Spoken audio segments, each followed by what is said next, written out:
Ser podcast. Así suena la felicidad. Son lágrimas de alegría de 3 mujeres israelíes que acaban de salir del infierno de 15 meses de secuestro a manos de Hamás. Así suena Crónica 24/7. la fuerza del reencuentro. Los abrazos familiares a 90 presos palestinos que salen de la cárcel en la que les mantenía encerrados el gobierno israelí. Esta es la voz del ministro de Asuntos Exteriores de Israel poniendo hora al alto el fuego en Gaza. Y así se escucha la voz del portavoz de Hamás asegurando que respetarán el acuerdo. Eva Aguado. Son las voces políticas y oficiales, las voces humanas y familiares también, con la que estos días se está contando que de momento hay paz en Gaza, después de más de 47.000 muertes. Episodio 161. Y en Crónica 24/7 vamos a escuchar otra voz, la de Gershon Baskin, un israelí laico y progresista que ha estado hablando con todas las personas al mando de las conversaciones y que cree firmemente en la negociación, porque más vale un mal acuerdo, dice, que la falta de acuerdo. Baskin nos habla de las luces y las sombras de este alto el fuego. El hombre que lleva 20 años hablando con Hamás. He wrote me Gershon Baskin recibió un mensaje el 17 de enero. on the 17th of January. Le pedimos que nos lo lea. Just to know. Solo para que lo sepas, conduje las negociaciones por 3 meses y hemos conseguido un alto fuego. Ese mensaje se lo mandaba uno de los hombres fuertes de Hamás, Ghazi Hamad. Pero ¿por qué un negociador de Hamás escribe a un israelí? Porque llevan casi 20 años hablando. Por Marisol Rojas. Era el primer mensaje en 4 semanas. Él le respondió, pero por prudencia prefiere no detallar el contenido. A lot of people would come to me and say, your friend Ghazi Hamad, blah, blah, blah. Se ha acostumbrado a que le digan tu amigo Ghazi Hamad, pero él tiene claro el perímetro de esa relación. Nunca fueron amigos, pero sí había confianza. Todo se quebró el 7 de octubre. That, of course, broke down on October 7th.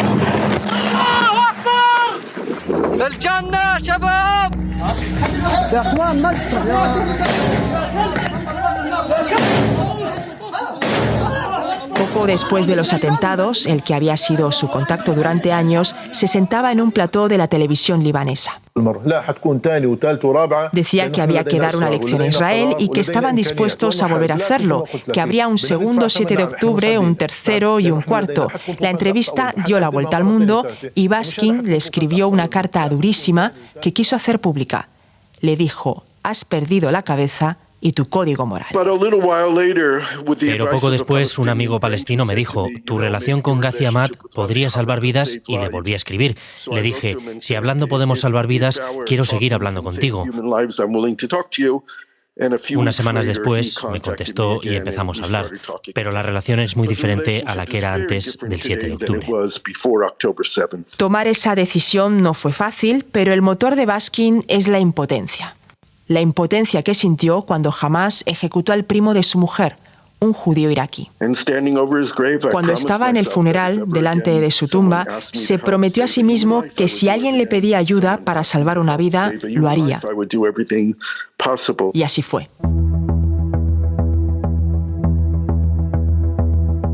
Cuando Hamás secuestró al joven soldado israelí Gilad Shalit, un profesor palestino vinculado a Hamás, al que había conocido en el Cairo, le llamó y le dijo, tenemos que hacer algo, abramos un canal de comunicación.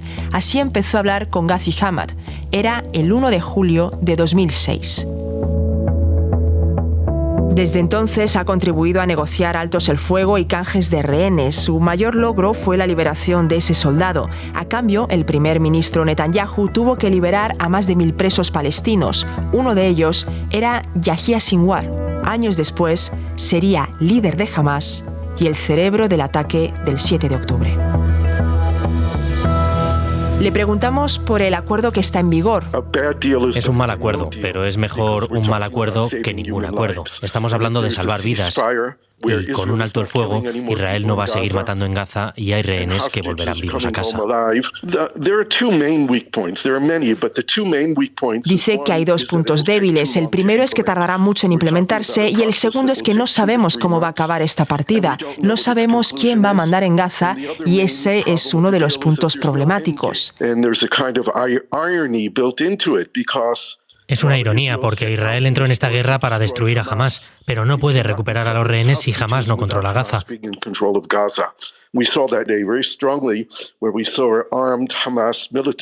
Lo vimos de forma muy evidente cuando sus milicianos uniformados coordinaban la entrega de rehenes.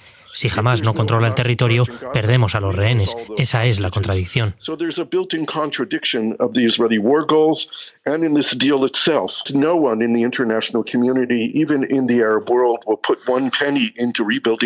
Dice que nadie de la comunidad internacional, ni siquiera el mundo árabe, va a poner dinero para reconstruir Gaza si Hamás sigue al mando. Que estén ahí va a impedir que los gazatíes tengan una vida decente y eso favorecería una ulterior destrucción de Gaza por parte de Israel.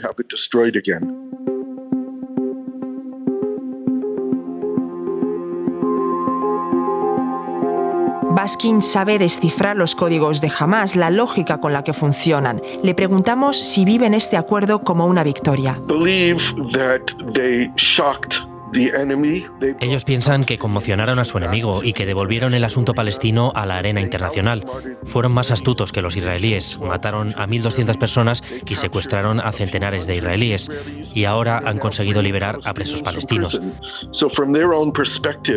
Creen que han conseguido sus objetivos. Y luego tienen su teología basada en una visión distorsionada del Islam. Santifican la muerte y el martirio, en lugar de santificar la vida. Hay quien se pregunta si entre los presos palestinos que recuperan su libertad con este acuerdo puede haber personas potencialmente peligrosas para Israel. Lo que vivimos el 7 de octubre no se debe a que en su día se liberara a Yahya Sinwar. El problema es que desde 2009 tenemos a Netanyahu como primer ministro. Ha hecho todo lo posible para evitar cualquier negociación con los palestinos para conseguir una solución aceptable para este conflicto. Él ha fortalecido a Hamás y ha debilitado a la Autoridad Nacional Palestina para decir: nosotros queremos paz, pero no tenemos un socio para esa paz. Sostiene que es inaceptable que en la misma tierra unos tengan derechos y otros vivan bajo una ocupación. Cree que si eso no se resuelve, esta no será la última guerra, pero dice que sí debería ser la última.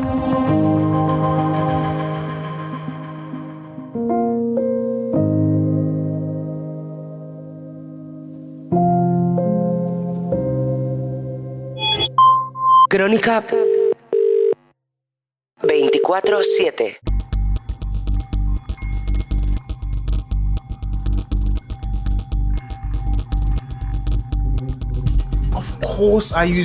Vinted. Vale, me acaban de llegar todos estos paquetes de Vinted. ¿Qué es Vinted? Vale, voy a comenzar por este, que creo que ya sé lo que... Es lo que parece. Una especie de armario de segunda mano que nació hace más de 15 años en Lituania y desde entonces se ha extendido a más de 20 países de Europa, también a España. Si no sabes cómo encontrar cosas originales o cool en Vinted, para dar una segunda vida sobre todo a la ropa. Vamos a empezar una serie recomendando y enseñando los que para mí son los mejores perfiles de Vinted. Es una de esas aplicaciones que nacieron al calor de la idea de la economía circular, de aprovechar Internet para comprar y vender productos de segunda mano. Le va tan bien que en solo un año, en el 23, ha aumentado sus ingresos un 60%. Pero en Crónica 24/7 no te vamos a hablar de sus éxitos, sino de un posible fracaso, sobre todo para sus usuarios. No ha prestado el servicio en las condiciones que prometió. Para nosotros es una incógnita. ¿Cuál es el protocolo de verificación? De un servicio extra por el que cobra al comprador que quiera utilizarlo, que no es lo que parece. Atención, consumidores, a la otra cara de Vinted. Perder la confianza en plataformas donde sea muy complicado contactar con la atención al cliente para plantear cualquier duda o reclamación. El verificador de Vinted no es lo que parece.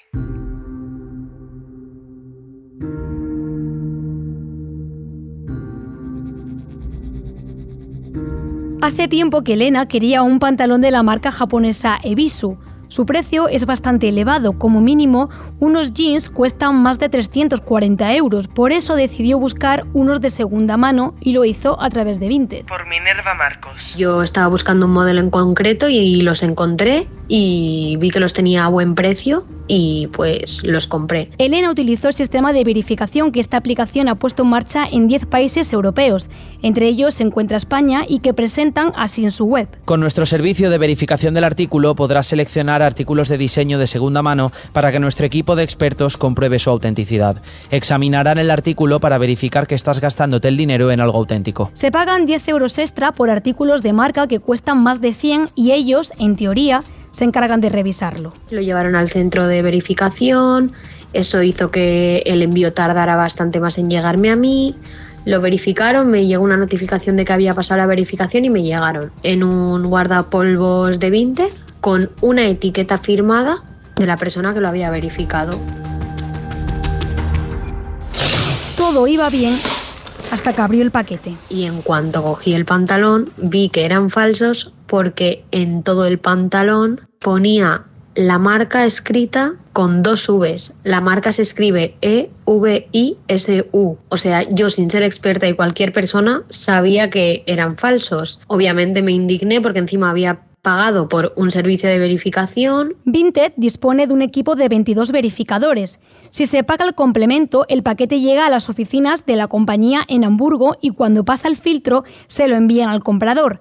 Pero clientes como Elena o Ana denuncian que el servicio no funcionó. La verificación de Vinted es un gran engaño. Todo comenzó con la compra de un reloj Omega. No la hice yo, sino mi marido. Como no estaba convencido de que este artículo fuera original y para cuidarse un poco en salud, pues decidió pagar los 10 € que cuesta la verificación de Vinted en la que te dicen si el artículo es original o una imitación. Pues bien, la vendedora envió al centro de verificación el reloj y este de aquí pasó completamente la verificación. Al recibirlo, como relata Ana en un vídeo en TikTok, lo llevaron a un especialista en relojes Omega. Y sorpresa. Este hombre, nada más coger el reloj, creo que no llegó ni a cogerlo, solo con verlo ya le dijo: mira, lo siento mucho, pero te han engañado. El relojero evidentemente le dio su explicación y nos dio razones de peso para pensar que este reloj es una falsificación. Se pusieron en contacto con Vinted y lo enviaron a pasar la verificación de nuevo. Reciben el producto y pocas horas más tarde él recibe un email diciendo que el artículo ha vuelto a pasar la verificación y que todo es correcto. Es más, le insisten en que ha pasado por 3 verificadores distintos y que los 3 corroboran que esto es un artículo original. Imagínate ya la clase de caos y de dudas que te crea este tipo de valoración. No contento con estas opiniones, se pone en contacto con un vendedor de Omega oficial cuyo padre era fabricante de Omega en los años 70. Este hombre evidentemente le confirma lo que ya creíamos, que esto es una falsificación. Elena tuvo suerte y después de días reclamando, le acabaron devolviendo todo el dinero. Como no me hicieron mucho caso cuando me estaba quejando, escribí una carta en inglés en el paquete que devolví explicando por qué eran falsos. Evidentemente me dieron la razón porque fui muy pesada e insistente.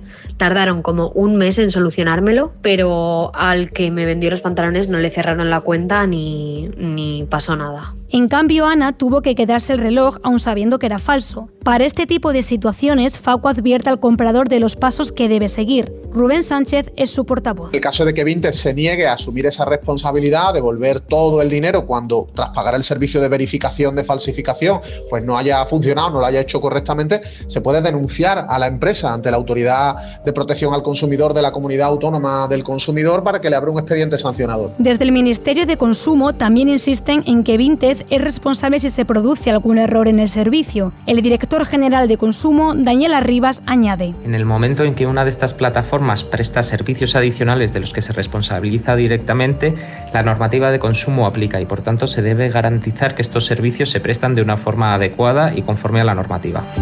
Arribas recuerda que no es la primera vez que surgen problemas en torno al funcionamiento de esta aplicación. Por parte de la red CPC, la red que engloba todas las autoridades de consumo de la Unión Europea, coordinadas por la Comisión Europea, durante el año pasado se llevaron a cabo actuaciones tendentes a incidir en que se modificasen determinados aspectos de esta plataforma, sobre todo en relación con la forma en la que se publicaban los precios, el precio final, en potenciales anuncios que pudiesen ser calificados de engañosos. Esta acción coordinada, que se mantiene aún viva, ha tenido como etapa intermedia el compromiso por parte de la compañía de llevar a cabo determinadas modificaciones del diseño de la plataforma para garantizar el pleno respeto de los derechos de los consumidores. A preguntas de la cadena SER, Vinted no entra a valorar las quejas de los clientes con la verificación, muchas de ellas realizadas en redes sociales. Me encantaría que me dejara en comentarios si tú has tenido alguna experiencia parecida. La compañía insiste en que cuentan con un equipo de profesionales cualificados,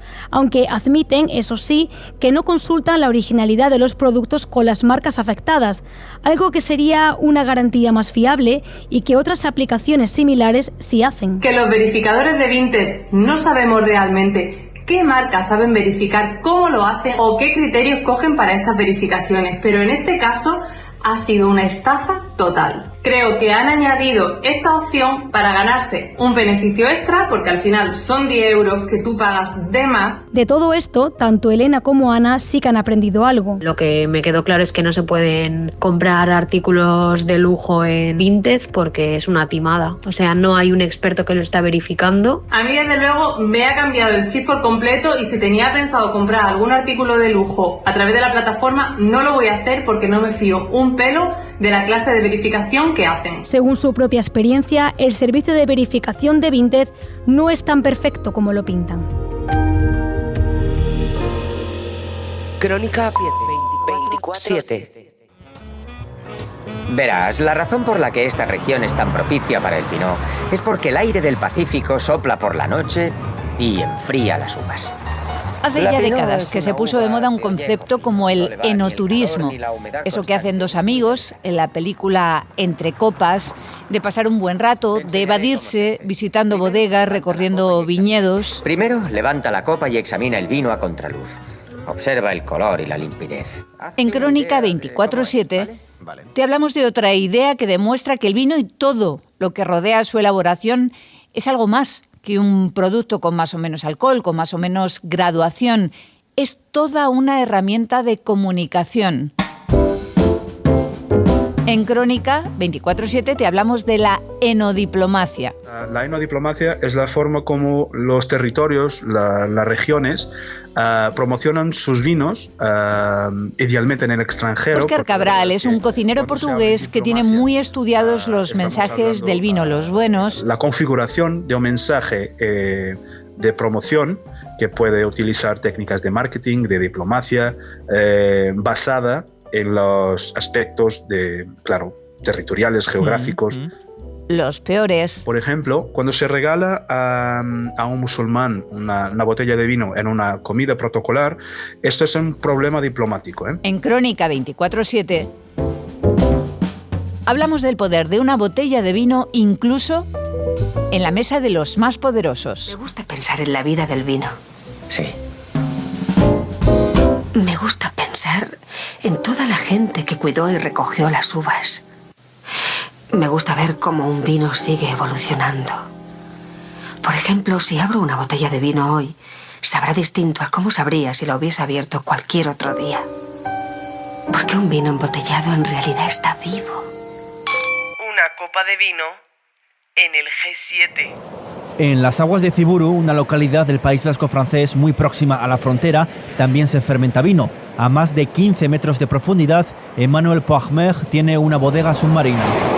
Por Gonzalo Loza. Se llama Eguía Teguía y es un proyecto muy local, tan local que este vino con textura más suave y una integración armoniosa de los aromas se sirvió en la cumbre del G7 en Biarritz en 2019. El poder de una botella de vino, más que las historias que se comparten, también el vino entra en el cerebro por el cuerpo. Por eso la alimentación, no solo el vino, tiene un poder que casi ningún otro producto tiene. Poirmer recalca el poder que tiene el vino a la hora de cambiar percepciones y pone el ejemplo de Burdeos y todos los mitos de sus castillos generados alrededor de su excelente vino. Como nadie ve los mismos colores, nadie puede oler los mismos aromas o sentirles en la boca, pero lo que se puede compartir, más que los aromas, más que las sensaciones, son las historias vinculadas al vino que se toma.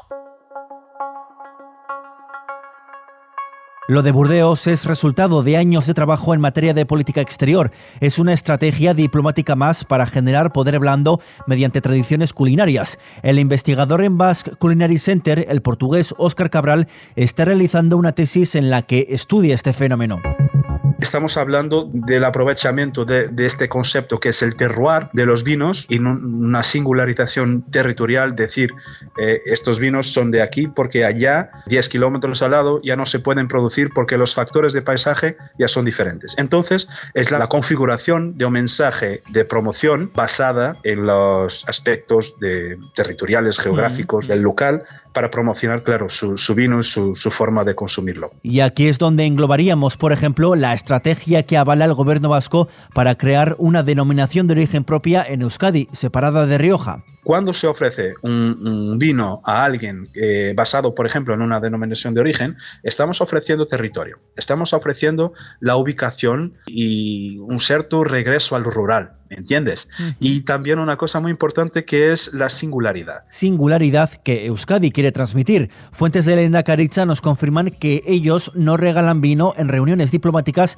Los obsequios suelen ser escudos o libros, pero en los saraos en los que se contrata un catering, ahí sí se sirve vino de Rioja Alavesa. Lo sabe bien el consejero de Turismo, Javier Hurtado. Lo dicen mucho nuestras empresas y cuando vienen a visitarnos a Euskadi, pues bueno, una reunión de trabajo no se cierra igual después de una buena comida que sin ella. El término de la enodiplomacia es nuevo, pero esto de usar la gastronomía para contextos políticos es más viejo que el sol. Lo recuerda el profesor de la UPV, Denis Sorondo. El alimento o las bebidas siempre han estado ahí. No sé, desde banquetes que se realizaban entre comunidades muy diversas para bien negociar acuerdos de paz, bien negociar límites territoriales, cualquier cosa. Entonces, no es un fenómeno nuevo, solo que sí que el concepto, tanto en la academia como en el ámbito más político, sí que podríamos denominar lo que es nuevo. Sí. Y esto a veces, aunque no se consuman los alimentos o bebidas que hay en la mesa. Hay líderes políticos que son reacios. Imaginémonos dos estados enfrentados que se reúnen en una mesa para negociar. Igual uno no probaría un plato que le sirviera a su enemigo. Y esto a veces, aunque no se consuman los alimentos o bebidas que hay en la mesa. Pero en líneas generales, Sorondo lo lleva al terreno cotidiano. Las relaciones entre estados se desarrollan entre personas. Son individuos como nosotros. Es bastante común, es bastante lógico pensar que harán lo mismo que nosotros podemos hacer un día si nos juntamos con los amigos. Por ello, cada botella de vino tendrá siempre un mensaje implícito y otro explícito. Es una fuerza, una herramienta geopolítica muy fuerte. Porque una botella de vino, según el mensaje que está acompañando esta botella de vino, este tema o un tema geográfico o un tema orgánico o sino un tema de crianza viene como tema de discusión de las personas alrededor de la botella. Una botella de vino es para nuestro viticultor francés una concentración de aromas, alcohol e historias. Crónica 24/7.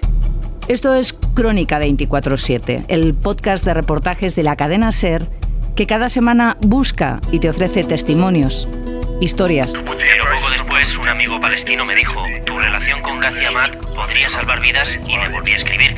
Le dije, si hablando podemos salvar vidas, quiero seguir hablando contigo. Información, miradas. Este hombre, nada más coger el reloj, creo que no llegó ni a cogerlo, solo con verlo ya le dijo, mira, lo siento mucho, pero te han engañado. Crónica 24/7 es una producción de SER Podcast. Como nadie ve los mismos colores, nadie puede oler los mismos aromas o sentirles en la boca, pero lo que se puede compartir, más que los aromas, más que las sensaciones, son las historias vinculadas al vino. Dirección, Eva Aguado. Está en todas las plataformas. Suscríbete. Realización y diseño sonoro, Juan Aranaz. Disponible los sábados a las 10 de la mañana en la aplicación y la web de la cadena SER y en las principales plataformas. SER Podcast.